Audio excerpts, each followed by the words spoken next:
Justice retired Nasira Javed Iqbal صاحبہ، اور ان کے ساتھ تشریف رکھتے ہیں ممتاز صحافی، کالم نگار، دانشور جناب افضال ریحان صاحب، جن کی معروف کتاب اسلامی تہذیب پا مقابلہ مغربی تہذیب بھی مارکیٹ میں آ چکی ہے۔ آپ اسلامی اور مغربی معاشرے پر گہری نگاہ رکھتے ہیں۔ میڈم، میں آپ سے یہ پوچھوں گا، آپ کیا کہتی ہیں اس کیس کے بارے میں؟ جو کچھ میں نے ٹی وی پہ دیکھا ہے اس سے تو یہی اندازہ ہوتا ہے کہ آپس میں ایک دوسرے کو پہلے دن سے یہ لوگ سمجھ نہیں پائے، اور اولاد نہ ہونے کی وجہ سے ذرا اور بھی زیادہ ان کی زیادہ تنازع ہونے لگے، اور پھر غالباً جو خاتون تھیں انہوں نے اپنے عزیزوں میں سے کسی کا بچہ پالا۔ ایک تو میں سمجھتی ہوں یہ بہت بڑا ایک ہوتا ہے غلط قدم کہ اگر کسی کی اولاد نہ ہو تو اپنے گھر میں سے کسی کا بچہ لے لیں، کیونکہ جب گھر میں کسی کا بچہ لیتے ہیں تو ظاہر ہے اس کے اپنے ماں باپ ہیں، اس کو تو گھر آنے کی ضرورت ہی نہیں ہے۔ تو انسان نے اگر ایسا کام کرنا ہی ہے تو پھر کوئی کار خیر کرے، کسی یتیم کو گھر دے، اور اگر یتیم کو اپنائیں تو پھر تو ماں کا بھی اس کے ساتھ وہی رشتہ ہے جس سے باپ کا ہے، تو پھر آپس میں اتنے تنازع ہونے کا امکان ہی نہیں۔ افضال صاحب، آپ بھی 12 مسالتی کونسلوں کے چیئرمین رہے ہیں اور آپ نے بڑے عرصے تک کئی اچھے فیصلے کیے ہیں۔ میں آپ سے یہ پوچھوں گا کہ آپ بطور چیئرمین آپ کیا سمجھتے ہیں کہ ان ایسے کیسز میں آپ عورت کو قصوروار سمجھتے ہیں یا آپ سمجھتے ہیں کہ مرد جو ہے وہ قصوروار ہوتا ہے؟ دیکھیں سر، پہلی بات تو یہ ہے کہ ہماری سوسائٹی میں عورت کے ساتھ میں سمجھتا ہوں کہ انصاف نہیں ہوتا ہے، اور اس کا خمیر کہاں سے اٹھا ہے؟ ہمارے کلچر سے اٹھا ہے، مذہب سے اٹھا ہے، جہاں سے بھی اٹھا ہے، لیکن ایک میل شوونزم پایا جاتا ہے بہت ہماری سوسائٹی میں، اور ڈومینیٹنگ ہے، اور میل یعنی اپنے آپ کو جتنا بھی سمجھے وہ یہ سمجھتا ہے کہ میں آدمی ہوں اور یہ عورت ہے، اور میرا حق ہے کہ میں کمانڈ کروں، میرا حق ہے کہ میں ڈومینیٹنگ رہوں، میرا حق ہے کہ یہ میری خدمت کرے، میرا حق ہے کہ یہ ہانڈی روٹی کرے، میرا حق ہے کہ میرے کپڑے دھوئے، میرا حق ہے کہ صفائی کرے۔ یعنی یہ کنسیپٹ کیوں ہے؟ مجھے اس کیوں کا جواب میں نے ڈھونڈنے کے لیے بہت کوشش کی، ادھر ادھر جھانکا، اسلام کو بھی، مذہب کو بھی، سوسائٹی کو بھی، کلچر کو بھی پڑھا، تو مجھے بڑا افسوس ہے کہ اس کی روٹس کافی گہری ہیں۔ میرے آپ کے ہم کے کہہ دینے سے یہ نہیں ختم ہوں گی، اس کے لیے بہت زیادہ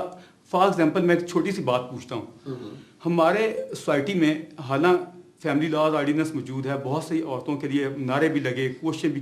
کی جا رہی ہیں، اور میرا خیال ہوتی رہیں گی۔ میل ڈومینیٹنگ سوسائٹی ہے ہماری، ٹھیک کہتے ہیں یہ؟ میں جو سمجھتی ہوں بہت ہی اچھا ہوا کہ یہ بات ریحان صاحب نے کی۔ اگر میں کرتی تو دیکھنے والے بھی یہی سوچتے اور آپ بھی یہی سوچتے کہ یہ خاتون ہونے کے ناطے سے یہ سب باتیں کر رہی ہیں، لیکن حقیقت بالکل یہی ہے جیسے انہوں نے بتایا۔ میرے سامنے بھی عدالت میں جتنے کیسز آتے تھے اس میں سے میں سمجھتی ہوں 90% میں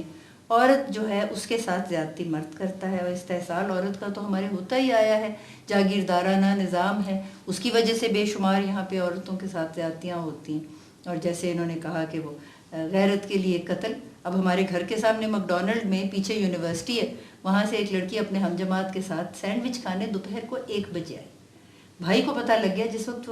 وہ وہاں پہ پستول لے کے پہنچ گیا، جس وقت وہ باہر نکلی اپنے اس کلاس فیلو کے ساتھ، کچھ بھی نہیں تھا، کوئی بات اپنی کلاس کی ہی کر رہے ہوں گے، اس نے اس کو گولی چلا دی، اور اگلے دن اخبار میں خبر آ گئی کہ اس نے بہن کو مار دیا۔ اب اس میں بتائیں کہ اگر بھائی ہوتا اپنی کلاس فیلو کے ساتھ بیٹھا ہوا تو کسی بہن کی جرت ہوتی کہ وہ اپنے بھائی کو اس طرح سے اڑا دے؟ تو یہ تو بالکل حقیقت ہے جو بھی انہوں نے باتیں کی ہیں۔ اور مصالحتی کونسل میں سمجھتی ہوں کہ بڑی اچھی ہوئی ہے یہ جو شروع ہو گیا سلسلہ، اور یہ 1961 سے ہوا ہے کہ خواتین عدالت کا دروازہ ان کو نہیں کھٹکھٹانا پڑتا، اور اپنے ہی محلے میں یا اپنے گاؤں میں یا جہاں بھی وہ قریب تر ان کو مصالحتی کونسل کا مل جاتا ہے یہ سہارا، اور اگر ان جیسے ہوں وہاں چیئرمین تو میں سمجھتی ہوں یہ تو ان کی بڑی خوش قسمتی ہے کہ معاملہ جو ہے اس کو سدھارنے میں آسانی ہوتی ہے۔ نہیں تو اکثر یہ بھی دیکھا جاتا ہے کہ جہاں مصالحتی کونسل جو ہے اس کے جو ہیں چیئرمین وہ بھی اسی طرح کے ذہنیت کے مالک ہوں جس طرح کے باقی مرد ہیں، تو پھر تو آپ سوچیں خواتین کا کیا حشر ہونا ہے۔ جی میں عرض کرتا ہوں، جیسے میڈم نے کہا کہ وہ مصالحتی عدالتوں میں کیا کچھ ہوتا ہے، یہ کونسلوں میں، بات یہ ہے کہ ہمارے آئلی قوانین میں ایک شک رکھی گئی ہے کہ اگر کسی مرد نے کئی وجوہ سے شادی یعنی اولاد نہیں ہوئی یا کوئی اور وجوہ ہیں دوسری شادی کرنی ہے تو وہ خاتون سے پہلی بیگم سے اجازت لے۔ بڑا اچھا، یہ بڑی اچھی شک ہے۔ اس میں تھوڑی اور بھی گنجائش ہے کہ اگر وہ یہ یعنی مسئلہ وہ اجازت نہیں دیتی ہے تو وہ مصالحتی وہ کونسل کو بھی، وہ چیئرمین کو بھی درخواست دے سکتا ہے کہ دیکھیں جی میری پراپرٹی ہے، میں زمیندار ہوں، زمین ہے، وہ لابلد میں چلا جاؤں گا، میری بیگم جو ہے اجازت نہیں دے رہی، تو یہ ہے، تو مجھے یہ ریزنیبل کازز ہیں، مجھے اجازت دے دے۔ تو یہ ایک رکھی گئی. اب میرے سامنے اس طرح کا کیس آیا تو میں نے جب جانچ پرکھ کی تو اس کے وجوہ وہ نہیں تھی جو بیان کر رہا تھا, اور میں نے چاہا کہ اس کو اجازت نہیں ملنی چاہیے. اور میں نے یہ دیکھا, مجھے حیرت ہوئی کہ وہ لوگ اس سلسلے میں پیسے دینے کو بھی تیار ہوتے ہیں کہ نہیں کوئی نہیں جی سرٹیفکیٹ دینا ہے, آپ یہ دستخط کر دیں اور اتنے پیسے میں اب آپ کو یہ دیکھیں نہ ملے. یعنی یہ چیز کی معاملات کیوں ہیں؟ مجھے بڑا دکھ ہوا دیکھ کے کہ یہ ہوتا ہے, اور یہ ہم اس کو لپا توپی پا کے کہتے ہیں جی یہ ہماری نہیں جی بڑی اچھی سوسائٹی ہے, ماشاء اللہ کیا بات ہے. بڑی سوسائٹی میں جو اندر کھانے جو کچھ ہے, کبھی اس کو دوسرا رخ بھی قوم کو دیکھنے دیں. اچھا میڈم, اس کیس میں جو ہم نے دیکھا ہے, اس میں بون آف کنٹینشن جو ہے وہ ایک لے پالک بچی ہے جس کی وجہ سے یہ سارا جھگڑا ہو رہا ہے. میں آپ سے بطور جج یہ پوچھنا چاہوں گا, کیا کریں بانجھ لوگ جو بچہ اڈاپٹ کرتے ہیں, اس کی کوئی لیگل شکل بھی ہونی چاہیے تاکہ وہ بچے کی پروٹیکشن ہو جائے؟ میڈیکل سائنس نے بہت ترقی کی, تو اگر کوئی ایسی رپورٹیں ہیں کہ خاتون جو ہے ان کا ہو سکتی ہے اولاد, اور کسی وجہ سے شوہر جو ہے اس کی اولاد نہیں ہو سکی, تو آج کل تو جیسے انہوں نے ہسپتال کا ذکر کیا کہ وہاں وہ گئے, وہ ایسے طریقہ کار اڈاپٹ کرتے ہیں کہ جوڑوں کے لیے سہولت ہو جائے اور ان کے بچے ہو جاتے ہیں, بلکہ کئی دفعہ تو جڑواں ہو جاتے ہیں, 3 بچے بھی ہو جاتے ہیں ایک ہی وقت میں تھے. ایسے بچے کو اپنائیں جس کے پاس اپنا کوئی بھی نہیں ہے, تو پھر تو دیکھیں نا ایک کار خیر بھی ہے, نیکی بھی ہے ہر لحاظ سے, اور پھر ماں باپ میں آپس میں جھگڑا نہیں ہو سکتا. تو وہ بچہ جیسے آپ جانتے ہیں کہ اسلام میں لیگل اڈاپشن ہوتی کوئی نہیں, لیکن کیونکہ اس کے اپنے کوئی نہیں ہے تو یہ ہو سکتا ہے کہ وہ اس کو اپنا وارث قرار دے دیں, اور کیونکہ ان کے اپنے گھر میں ہے اور اس کا کوئی اپنا نام بھی نہیں ہے تو وہ نام بھی دیا جا سکتا ہے. بچے کو لیگل رائٹس کیسے ملیں, کس طریقے سے وہ اس کو اپنا وارث تو وہ بنا سکتے ہیں, کیونکہ ان کا اپنا وارث کوئی تھرو کورٹ بنائیں؟ نہیں, اس کے حق میں وہ ہبہ کر سکتے ہیں ایک تو اگر ان کی جائیداد ہے, یا یہ ہے کہ کوئی ٹرسٹ بنا لیں جو پہلے ان کے پاس جو بھی ہے املاک وہ اس کو چلے جا سکتے ہیں. تو بہت سارے طریقہ کار ہوتے ہیں جو, البتہ یہ ہے کہ جس کے اپنے ماں باپ ہیں اس کو بچہ بنائیں گے تو وہ تو ہمیشہ اس کے اپنے ماں باپ کی کھینچ ہوگی, اور بچہ بڑا ہو بھی جائے گا, اگر میاں بیوی کا تنازع نہیں بھی ہے تو اس کے والدین اس کو لے جائیں گے, اور پھر وہ بچہ جو ہے وہ متنفر ہو جاتا ہے. وہ کہتا ہے شاید ان لوگوں نے مجھے اپنے ماں باپ سے علیحدہ کیا, تو پھر اس سے بھی ان کے آپس میں گڑبڑ ہونے کا امکان ہے. لیکن ایک بات جو انہوں نے کہی وہ بہت درست ہے کہ اصل میں جو مرد ہے نا وہ ہی گھر میں یہ جو ہوتی ہے انبن زیادہ تر اس کی وجوہات وہ خود ڈالتے ہیں, کیونکہ وہ سوچتے ہیں ہم کہیں اور بھی کر سکتے ہیں شادی. عورت عام طور پہ ایسا سوچتی نہیں, ہر بات میں کہتی ہوں ایکسیپشنز بھی ہوتی ہے, میں یہ نہیں کہتی کہ کوئی عورت بھی ایسی نہیں ہوگی, لیکن اکثر جو عورت شادی کرتی ہے وہ اس ارادے سے ہی کرتی ہے کہ یہ میں نے شادی نبھانی ہے, اور کوشش بھی زیادہ کرتی ہے نبھانے کی. بہت کم خواتین ہوتی ہیں جو سوچتی ہیں نہیں ہم کیوں نبھائیں. آپ نے اڈاپٹ کرنے کی بات کی, میرے ذہن میں یہی سوال آ رہا تھا کہ میں آپ کو کہوں کہ میڈم صاحب پوچھیں کہ اس کی شرعی طور پہ ہمارا کیونکہ معاشرہ ایسا ہے کہ کوئی بھی بات کریں تو فوراً سوال اٹھتا ہے کہ شرعی طور پہ اس کا کیا ہے یا اس کا کیا بنے گا. تو یہ اڈاپٹ کرنے کو کیا ہماری شریعت مانتی بھی ہے کہ نہیں یہ بات, اور پھر اس کو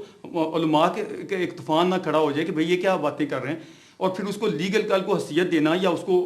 اس میں انہوں نے فار ایگزامپل ولدیت لکھوا دی, ماں باپ لکھوا دیے, کل کو اگر کویشچن اٹھتا ہے کب اس کے باقی جو وہ فوتگی پہ کوئی مسئلہ بنتا ہے تو اس کے باقی جو وارث ہیں رشتہ دار ہیں وہ کہتے ہیں جی یہ تو ان کا بچہ تھا ہی نہیں, وہ کورٹ میں کیس جاتا ہے, وہ شہادتیں دیتے ہیں کہ یہ تو ان کا بچہ تھا ہی نہیں, تو کیا ان کو وراثت میں حصہ مل بھی سکتا ہے, نہیں مل سکتا, کیا بنے گا. وہ تو ٹھیک بات ہے ایک بات, یعنی وہ زندگی میں ہبہ کر دیتا ہے وہ ایک علیحدہ چیز ہے. سوال یہ کہ ایسا لوگ نہیں عموماً کرتے کہ ہمارا اپنا فیوچر کل کو خراب ہو جائے, ہم آج دے بیٹھے کل کو وہ کہیں جی ہاتھ کاٹ کے دے دیں آپ کیا کریں. تو یہ ایسی صورت میں انہوں نے بحال جو بھی ہوتا ہے کل کو بنے گا کیا, یہ بات ذرا میں چاہتا ہوں کہ ذرا. بالکل صحیح سوال ہے ان کا. دیکھیے بات یہ ہے کہ اڈاپشن لیگلی ہمارے یہاں ریکگنائز نہیں ہوتی, چاہے جو بچہ آپ نے لیا ہے اس کے اپنے والدین ہوں یا نہ ہوں, لیکن اگر بالکل ہی اس کے اپنے والدین نہیں ہیں اور آپ نے اس کو اپنا لیا ہے تو پھر تو کم سے کم اس کو ہمیشہ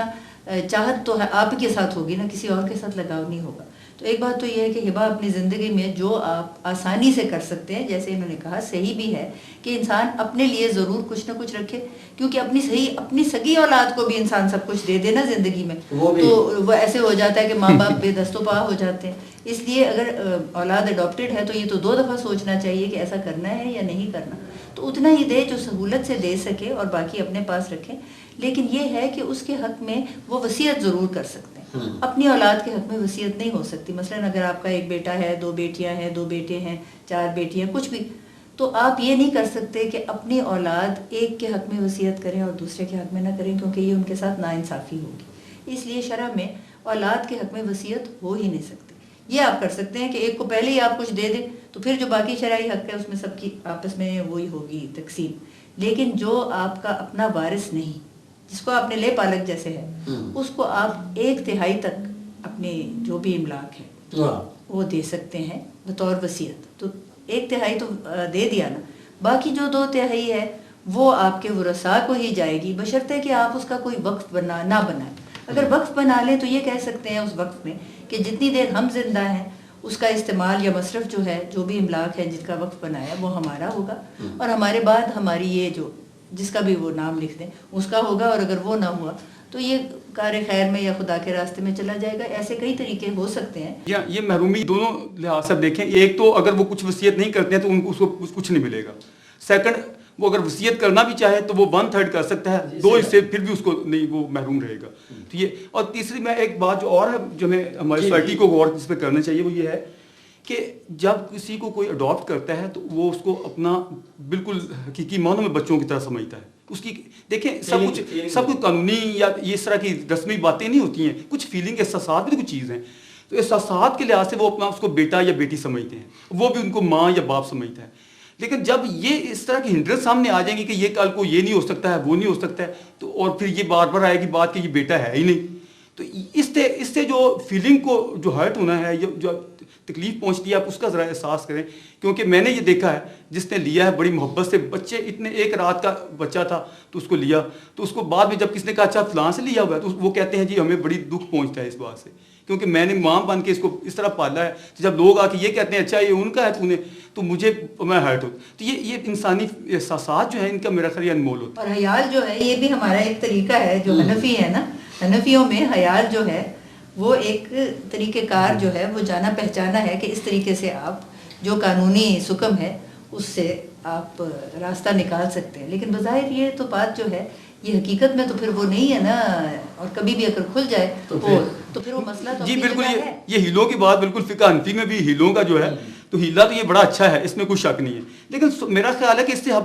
جس طرح دنیا، جس طرح علوم شعور جس طرح بڑھ رہے ہیں نا، ہمیں ہمارے علماء کو خاص طور پہ اس پہ غور کرنا چاہیے کہ کیا یہ کلی طور پہ حرام ہے، کیوں حرام ہے، کیا وجوہ اس کی بیک گراؤنڈ سمجھیں. وہ جو زید بن حارث کا واقعہ ہے جس کو رسول اللہ صلی اللہ علیہ وسلم نے اپنا بیٹا ڈکلیئر کیا باقاعدہ جا کے کعبے میں جا کے، اور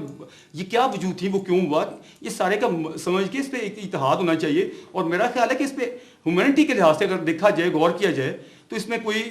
کراہت نہیں ہونی چاہیے اگر کوئی کسی اس طرح بیٹا بناتا ہے. کیونکہ اسلام ایک طرف ہم کہتے ہیں کہ وہ نسل پرستی کی تعلیم نہیں دیتا ہے، نسلیت پہ قائم نہیں ہوتا ہے، بلکہ وہ اصولوں کی، نظریات کی، ان چیزوں کی. اگر ہم نظری اصولی لوگ ہیں تو پھر ہمیں یہ تو ہونے نہیں چاہیے میری جنس ہے کہ نہیں ہے، بات ہے بچہ ہے، اگر وہ آپ سے لمنگ ہے، پیار کرتا ہے، آپ کے خیالات تھاٹ کے، تو یہ اس سے وہی یعنی سب کچھ وہ محبت دی جانی چاہیے، دی جا سکتی ہے. اس پہ میرا خیال میں غور فکر ہونا چاہیے. آپ نے بڑا اچھا یہ موقع دیا، باتیں اٹھائیں، اور میرا خیال ہے یہ باتیں وسیع تر لیول پہ اٹھنی چاہیے، اور اس پہ ہمارے خاص طور پہ علماء کو ایک دردانہ غور فرمانا چاہیے. میڈم صاحبہ، آپ نے اور ریحان صاحب بڑی اچھی آپ گفتگو کر رہے ہیں اس ایشو پہ. آپ مجھے یہ بتائیے کہ آپ پبلک کو، لوگوں کو کیا پیغام دیں گے؟ اگر تو یہ اڈاپشن کے بارے میں ہے تو پھر تو میں یہ پیغام ضرور دینا چاہوں گی ہر ایک کو جن کی اپنی اولاد نہیں ہے، کہ اگر آپ نے اولاد کو اپنانا ہے، اور ہر ظاہر ہے ہر جو جوڑا ہوتا ہے ان کا دل کرتا ہے کہ ان کی اولاد ہو، تو پھر پہلے تو آپ طبی امداد لیں اگر کوئی اس میں سے نہ کوئی راستہ نکلے، اور اگر آپ نے ضرور ہی کسی کو اپنا گود لینا ہے تو پھر عزیزوں میں، رشتہ داروں میں ایسا بچہ کبھی نہ لیں جس کو اپنے ماں باپ سے آپ لے رہے ہیں، کیونکہ اس کے ماں باپ نے بھی کسی نہ کسی دن آپ سے بچے کا مطالبہ کرنا ہے، اس سے آپ کو بہت تکلیف ہوگی. جی ریحان صاحب، آپ کا کیا پیغام ہے؟ میرا خیال ہے جی ہم نے وہ ذرا لمیٹڈ کر دیا مسئلہ. وہ آخر طلاق کی کیوں تو بڑی وسیع تر معنوں میں تھا. میں اس پہ چاہ رہا تھا کہ کچھ کافی باتیں اور تھیں کہ ہمارے ہاں طلاق پہ نوبت کیوں پہنچتی ہے، کیا کیا اس میں. یہی کہوں گا کہ ہماری سوسائٹی کو تھوڑا سا اب فکری جمود کو توڑنے دیں. ٹوٹے گا تو کئی بہت ساری اس سے ایک بیماری ہوتی ہے، بلڈ پریشر ہے، یا اس سے کئی اور بیماریاں نکلتی ہیں. مسئلہ یہ ہے، میں کہتا ہوں کہ ایک بیماری ہے فکری جمود. اس کی وجہ سے بہت ساری ہماری سوسائٹی میں جو اس طرح کی تلخیاں ہیں، مشکلات ہیں، تو یہ تھوڑی سی اس میں سائٹ کو ذرا اوپن ہونے دیں، میں یہ چاہتا ہوں. افضال ریحان صاحب اور میڈم ناصرہ جاوید صاحب، آپ کا بہت شکریہ، آپ نے بڑی اچھی گفتگو کی اور میں سمجھتا ہوں کہ آپ کی اس گفتگو سے بہت سارے لوگوں کو فائدہ ہوگا. آپ کا بہت شکریہ کہ آپ ہمارے پروگرام آخر طلاق کی کیوں میں تشریف لائے. Thank you very much.